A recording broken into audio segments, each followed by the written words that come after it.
యువతే శక్తి సమాజం. ఎమ్మెగనూరు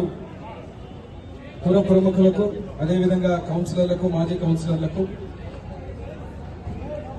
అత్యంత ముఖ్యమైనటువంటి నో డ్రగ్ డే ఏదైతే ఉందో, డ్రగ్స్ రహిత రాష్ట్రంగా ఈరోజు కూటమి ప్రభుత్వం మీ అందరి ఆశీర్వాదంతో ఏర్పడిన తర్వాత ముఖ్యమంత్రి వర్యులు నారా చంద్రబాబు నాయుడు గారు, యువగళం రథసారథి అయినటువంటి మా విద్యాశాఖ మంత్రి నారా లోకేష్ బాబు గారు, డిప్యూటీ సీఎం పవన్ కళ్యాణ్ గారు ఒకటే సందేశం ఈ రాష్ట్రంలో ప్రతి ఒక్కరికి ఇవ్వడం జరిగింది. గత ప్రభుత్వంలో ఉన్నటువంటి ఏదైతే మధ్యాంధ్రప్రదేశ్ గా, డ్రగ్ ఆంధ్రప్రదేశ్ గా ఉన్న రోజు నుంచి నిజమైనటువంటి అన్నపూర్ణ ఆంధ్రప్రదేశ్ గా తీర్చిదిద్దే విధంగా ప్రతి ఒక్క ఊరిలో గాని,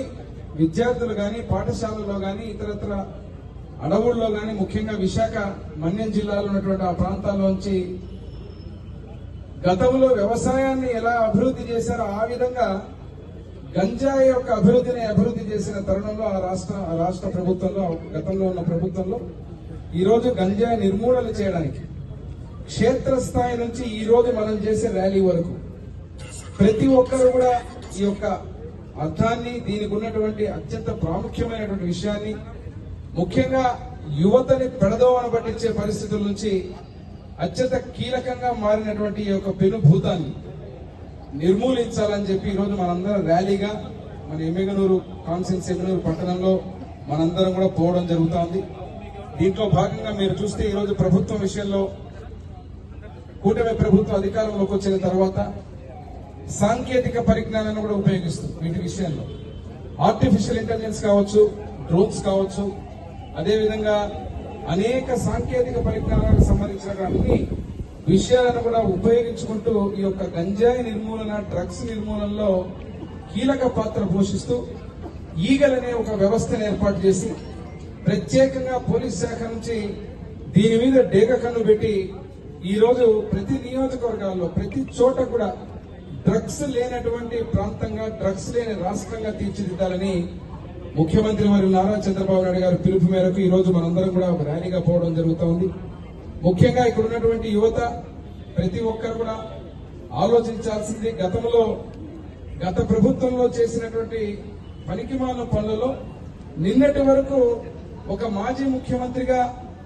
తన అనునాయులను పరామర్శించాలని చెప్పి పోలీసుల మీద దాడి చేసిన గంజాయి బ్యాచ్ ని పరామర్శించుకోవడానికి వచ్చిన ఒక మాజీ ముఖ్యమంత్రి ఈ రోజు ముఖ్యమంత్రిగా ఉన్న మన నాయకుడు ఆ డ్రగ్ కు సంబంధించిన దాంట్లో విద్యార్థినులు, యువకుల్ని అందరినీ కూడా సెన్సిటైజ్ చేయడానికి శాసనసభ్యుల దగ్గర నుంచి అధికారులందరం కూడా ఈ రోజు మనం ప్రత్యేకంగా ఒక ర్యాలీగా పోయేటువంటి పరిస్థితి తెచ్చి ఈ యొక్క డ్రగ్ రహిత ప్రాంతంగా, డ్రగ్ రహిత ఎమ్మెగనూరుగా, డ్రగ్ రహిత రాష్ట్రంగా తీర్చిదిద్దాలని సంకల్పించినటువంటి ముఖ్యమంత్రిగా వీరు చంద్రబాబు నాయుడు గారు ఉంటే, గతంలో ఉన్న పరిస్థితులు మీరు చూశారు. దీన్ని మనం దృష్టిలో పెట్టుకుని అందరికీ ధన్యవాదాలు. ఒక స్వార్థపరంగా లేకుండా సారుకున్నటువంటి మనస్ఫూర్తిగా చెప్పినటువంటి ఆలోచన ఏంటంటే, కాన్స్టిట్యున్సీ కాదు, రాష్ట్రం కాదు, దేశం కాదు, అందరూ ప్రతి ఒక్కరూ ఎక్కడ ఏమి జరిగినా కానీ డ్రగ్స్ విషయంలో సంబంధితటువంటి శాఖలకు సమాచారాన్ని చేరవేసి